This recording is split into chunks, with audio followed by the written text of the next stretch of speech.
So there's a difference between advising a young person, say, on what they should choose to study in college and be in life, than, say, talking to someone who's already been through 20 years of career and wants to change. In both cases, you look at the dashas and the overall chart, the current transits, basically everything that's going on. Will the chart allow their dream? They often have a dream they want to do, something they want to do. Do you see the chart allowing that? People think the 10th house is career. That's ups and downs in career, and will you rise in general. The 10th house is a height indicator house. The 7th house is trade, what you do, not just the 10th. The thing you're involved in is straight across from you. So from Aries to Libra is a 7th. I'm Aries rising, so Libra is my 7th. That determines my trade. So we would look, where's the Lord of Libra? I have it in the 1st. I am my trade. My trade, 7th Lord, is in the 1st house, indicating the self and the head. And I'm being interviewed, my head, talking head. That's what I've done with my life, is teach and think. I'm me, and I'm in my head.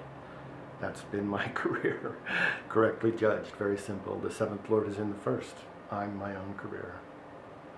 Now, the ups and downs of my career would be judged from the 10th, and indeed it's followed it. Like in my Jupiter Dasha, my career was religion, and in Saturn Dasha, suddenly I had to switch out of temple life and into jobs, one after another, because I was a husband and a father then, and it's Saturn in the 9th, so the whole time I was employed for years, I was thinking about religion and how am I going to turn this into the mission again, get back to those brahmachari monk days where I'm working with everybody else to serve Krishna and push forward his mission on earth.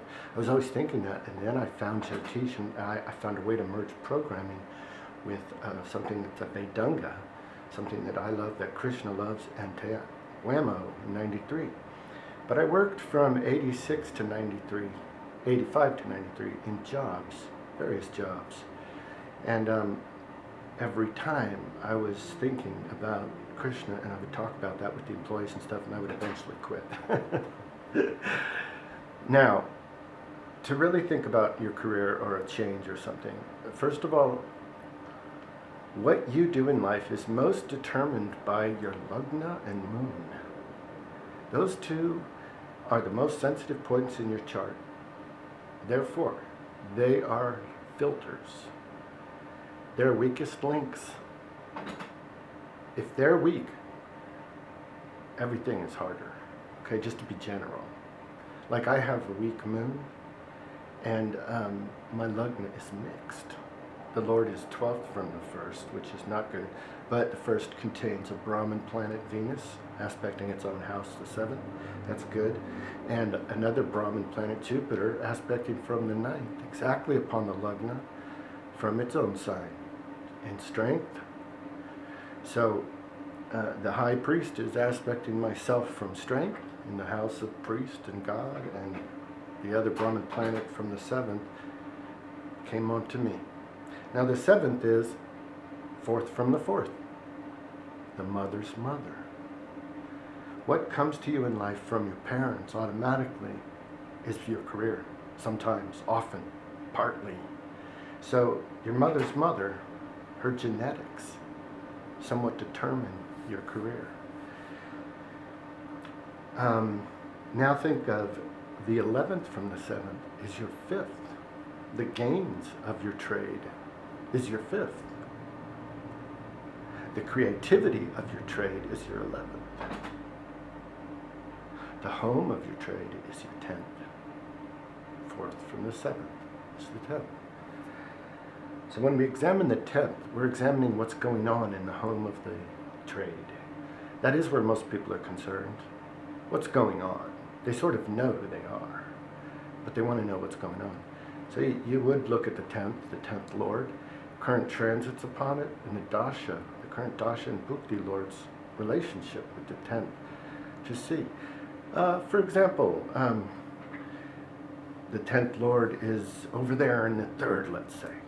Okay, so it's 6th from the 10th. Well, that's not good to begin with, but it does mean that in your career, you will work hard. Third house is hard work, and you won't be real comfortable because it's 12th from emotional comfort, the 3rd house.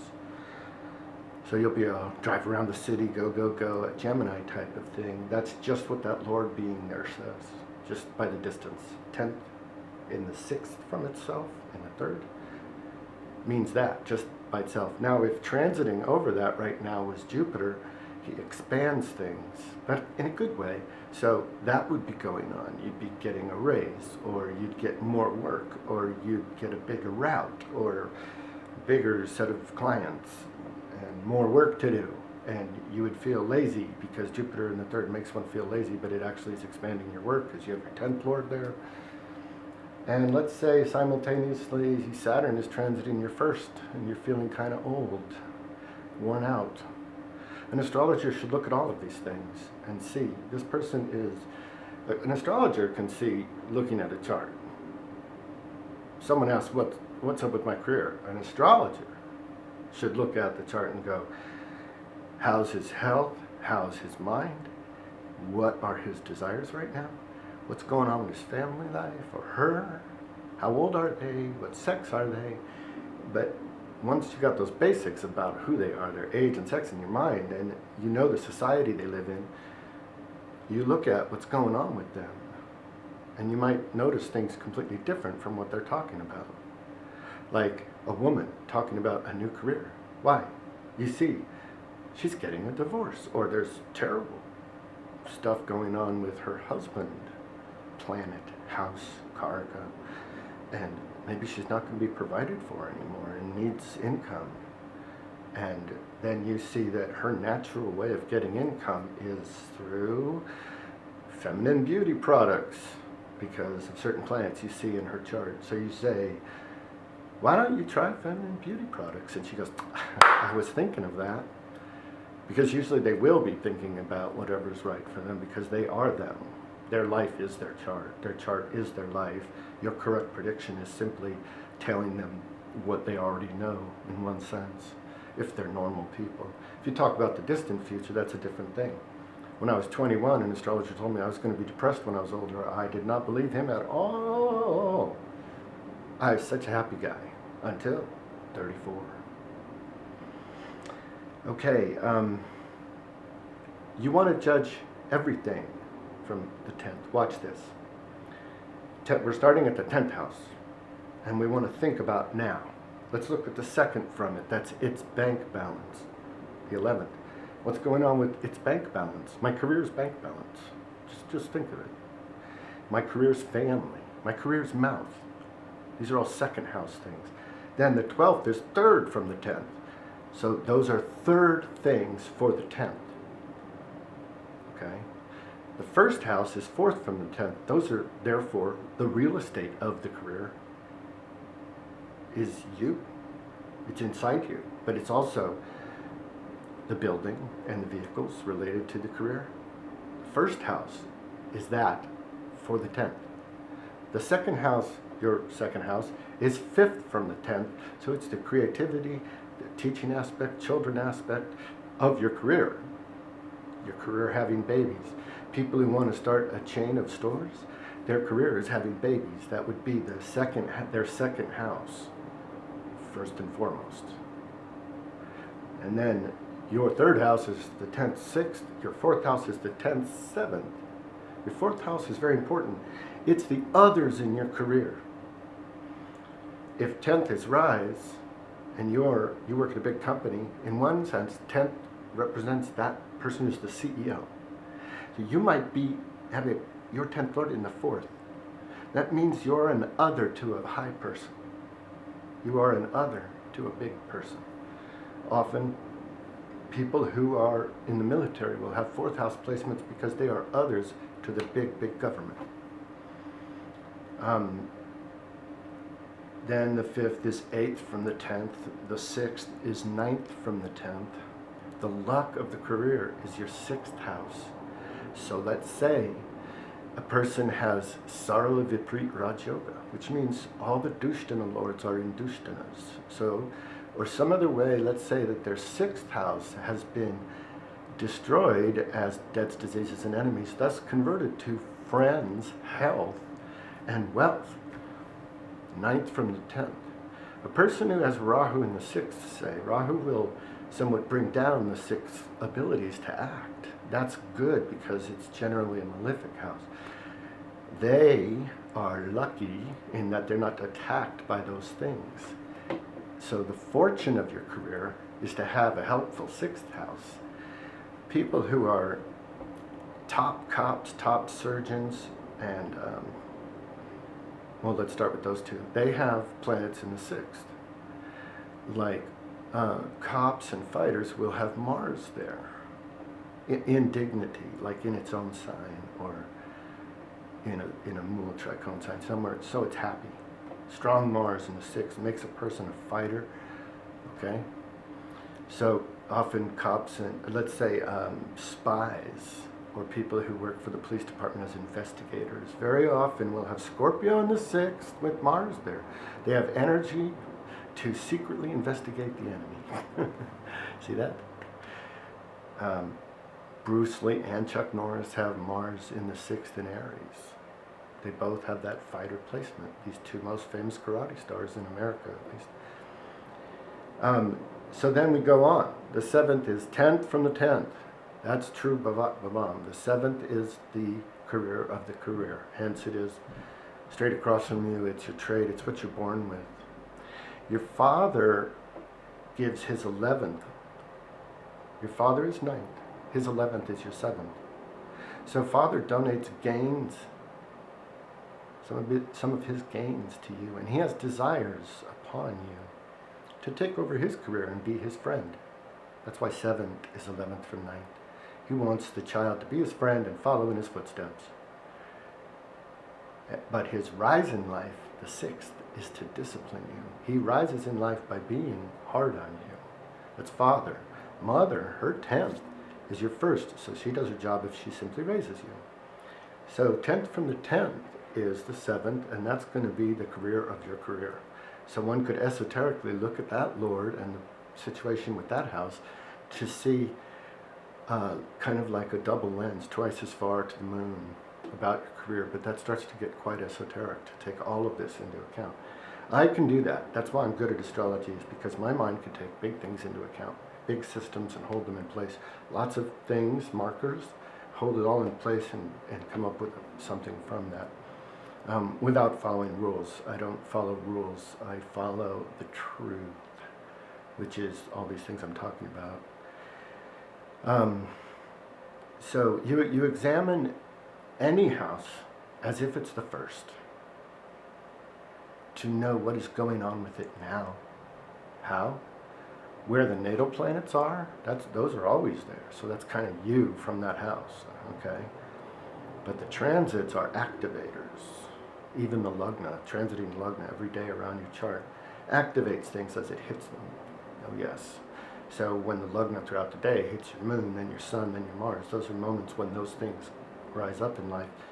And the overall thing going on for you is the Mahadasha you're in, the big period that you're in, and then the smaller 9 divisions of that within it. The Bhuktis are sub-periods. Those 2 planets are really in control. Like I'm in Mercury Dasha and he's in the 2nd. So Mercury is communication, 2nd is mouth, so here I am speaking. He's in control of my life right now. He's the disease lord as the 6th lord, and he's the 3rd lord also for Aries rising, and he's in the 2nd. And all of these indications are coming true in my life. Like it's very hard for me to do things.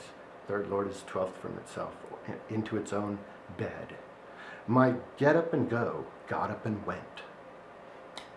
My abilities have been dropping because of age and Asperger's and other things. That's indicating. That I will speak is indicated. That I will speak with authority, or with authority very near to me, is indicated. Because my Mercury is right with my Sun, combust. So that harms my speech. Indeed, I have a hard time speaking. But I speak with authority. And That sun is my fifth lord, which means teaching, and the sun is your life force. So teaching and my life force go together. I'm a teacher, and it's in the second. I'm a speaking teacher, and it's going to especially come out in Mercury Dasha, which is right now. And so this is how one looks. They have to look at everything, and then you'll know. There's no simple rules. You got to get to know what each house stands for from the Lagna. Like second is money, third is activities, fourth is real estate, fifth is children, sixth is, those are called karakatwas, things it stands for. The sixth house stands for deaths, diseases, and enemies, right? Right. It's also the money of your first child, because it's second from the fifth. So we can apply the second house to the fifth house, and it becomes the sixth. Second from the fifth, it's a six. That's the money of your first child. So I can't stress this enough. Do the distances from all the houses, especially that one you're looking at right now, you have a question about, do all the distances and look where the transitors are and the natals, what's getting activated, and the dashas are controlling, so they have a say. And does the person's natal chart allow what they're talking about? Does it give them the right? Are they as big as they want to be, or are they bigger than they're shooting for, actually? So you can really help. And also I want to say this, when you do a consultation or you see an astrologer, when something happens between an astrologer and the person is benefited and goes away and sees results in the sense that things come true as the astrologer said, what that proves is that astrology works, okay? And that determinism is real. So we're all in the one, and the one is directing everything. We can read what's going to be ahead of us somewhat via this science we have learned on this gracious earth of the divine creation. We can't do it perfectly, but if a person is meant to have a consultation and see this science working, that too is in their chart. It is in your chart whether you will meet astrologers, whether you can believe in astrology, whether your birth time is known or not, because that's really important, your birth time.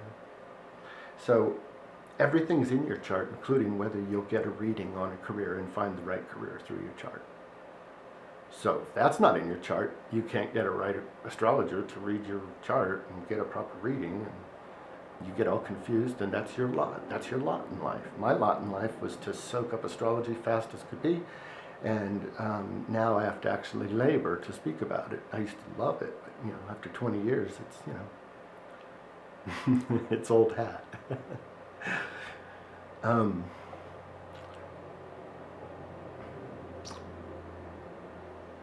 And you know what? It all comes true. So if there's a bummer in your chart right now, then there's a bummer in your chart right now. I'm in one. I'm a shut-in. I never see anybody. I'm often tempted to cry. I'm so lonely. But that's the way it is. Now, I personally wanted to know this, is that have you written a book on astrology that people can go and buy online or buy in stores? I have a book ready.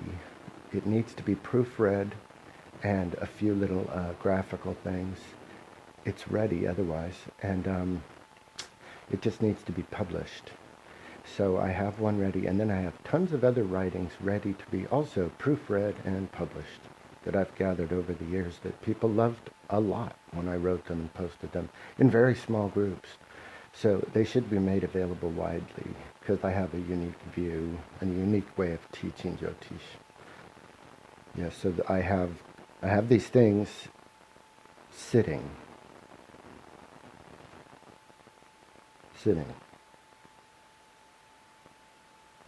Now, I know that you were talking about the house-to-house system scenario earlier. Can you please elaborate a bit on that, on how this house-to-house system works, where fourth lord goes into the 11th house, might be a suicide scenario for the mother. How does that play out? The houses 1 through 12. 1, self. 2, bank. 3, abilities. 4, the heart, home, emotions. 5, children, creativity. 6, debts, diseases, enemies. 7, partners, spouses, contracts. 8, source of death, secrets, the genital. 9, God, guru, your religion, your faith, your luck, your long distance travel. 10, changes in your career. Will you rise in life? How will your rise in life go? Will you rise in life and be a big person, or, not so big person? 11th house. Labha moy. Labha, labia, lips, desires. That's from Sanskrit to English. Labha, labia, lips, Sanskrit, Latin. Ah, feed me. Desires, 11th house. 11th house is gains, desires. Okay, that's one of the 12. The 12th house. Endings. The end of life. Your interpersonal space. Like where you masturbate. The headspace you're in there, that's your 12th house headspace. So these 12 is loss. Best to think of it as loss. Let's call it loss. 11, desires and gains and friends. 12, loss. 10, career. 9, God. 8, source of death. 7, partners. 6, debts, diseases, enemies. 5, creativity and children. 4, home and heart and emotions. 3, loss of those things. Doing austerity, work, trying to get degrees, doing shit. Your arms, crawling, getting there. 3rd house. 2nd, bank, family. Your mouth. 1st house, overall self, overall life, and the head as a part of the body. Those distances from any one of them matters. That's Bhavat Bhavam, and it is very good. So, if the heart is 4, the heart of Gurudev is the 12th, because Guru is the 9th. 4th from the 9th is the 12th. The heart of Guru is your 12th. The heart of your Guru is your proper death. The 12th rules whether you'll enter heaven or not. What is enemy from Guru? 6th from 9th is the 2nd. Bank balance and family is the enemy of Gurudev? Yes, I know, because I went to join him. And whether you are Desi or white, Indian or white, you know that your family doesn't want you to leave and join a monastery. Well, to speak of a foreign monastery that wears orange robes and shaves their heads in California in 1979, when men are trying to grow their hair long and listen to the Beach Boys and Led Zeppelin. Why did I join that movement? Because I totally believed in God and wanted to be a monk, plain and simple. And when I read the books of Bhaktivedanta, I saw vegetarianism as the way to go, to see sentience in all creatures and to be humble and simple and serve God. And I want to join that movement, and I did. And I rose to the top on the 3rd day. The 3rd day, the Guru raised me to the top. And from then I had red carpet all the way through. That's why I was given so much exposure, and I know so much. Anyway, so that's a lot of my story. Now, my very last question to you is, and this is probably one of my favorites, I've been following your newsletter for a while, your emails for a while, and it seems like your son is working on something really big, which can actually prove astrology scientifically, where your software will be able to tell exactly what career a person is in and what career they might be following or what might be coming their way as far as their careers are concerned, whether it's an athlete, lawyer, doctor, mystic, scientist, professor. Can you please elaborate on the system that you're working on? Yes, from the beginning in my software, I have tags saved for each chart. It's like a huge bucket of little pieces of information that are true about that chart. Those same tags are used to categorize the readings in the program. And to get the readings for a chart, I run through the whole database of readings, and I see if this person's bag contains the tags necessary to trigger this reading. If yes, they get that reading. If no, they don't. So, big database of readings, each person only gets the one that's appropriate to them. So I've had these tags, and then I've moved forward with them.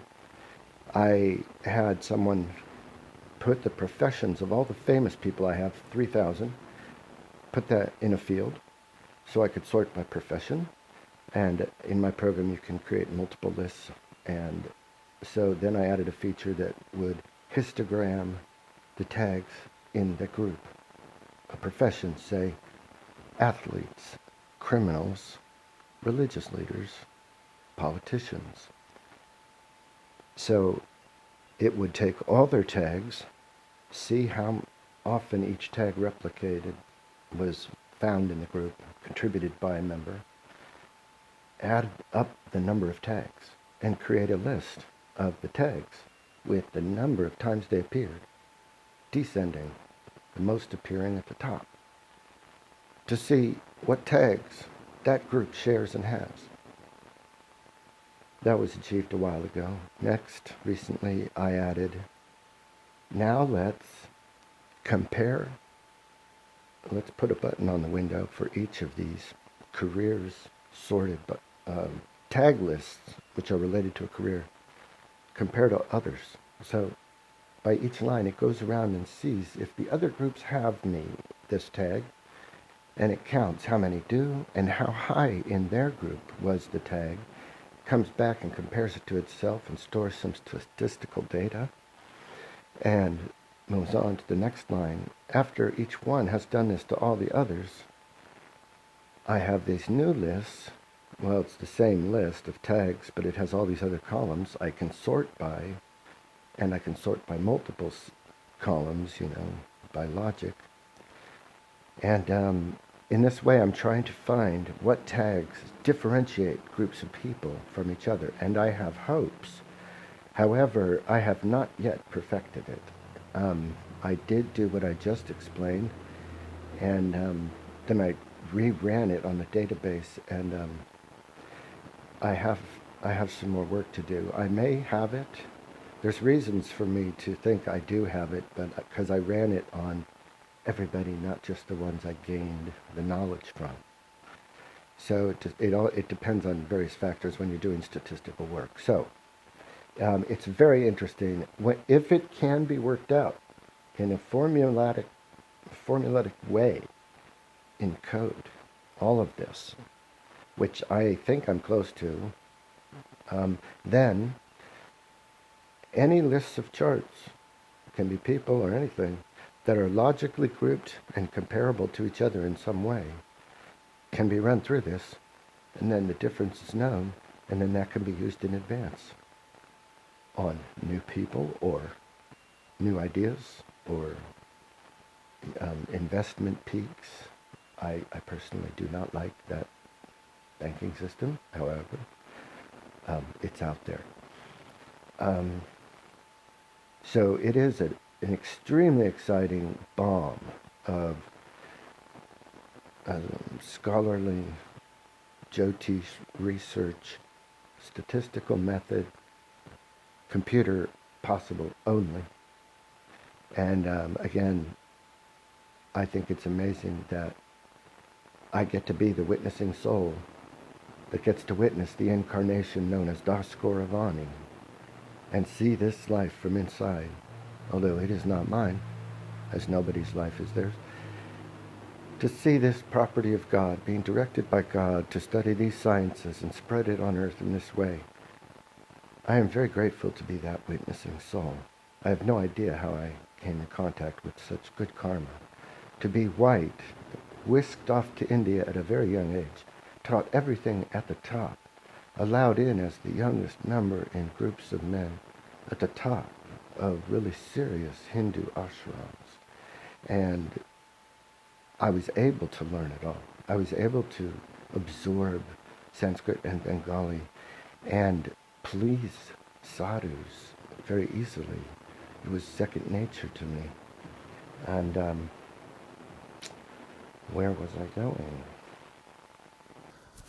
Well, thank you so much for giving me your precious time, Mr. Das Gorvani. This was probably one of the biggest highlights of my YouTube career as a teacher of astrology and a follower of astrology and a student of astrology. Been wanting to do this for a long time, so thank you so much for your precious time, sir. And as far as the audience are concerned, you guys don't need to worry about it because Mr. Gorvani is going to be back again on my channel within a month or two because, as you know, it takes a long time for him to prepare for mentally for these answers. But we're going to bring him more, ask him more questions regarding astrology, and he is eager to answer them. He would love to go for another hour, but you got to understand his condition, his mindset. So he'll be back, not to worry. But in the meantime, check out his website, check out his Facebook page, check out his YouTube page, interact with him, look at his art. Amazing, amazing person. He will not disappoint you. Okay, so thank you everybody for watching this interview. This is just one of the most amazing highlights of my YouTube career. Thank you.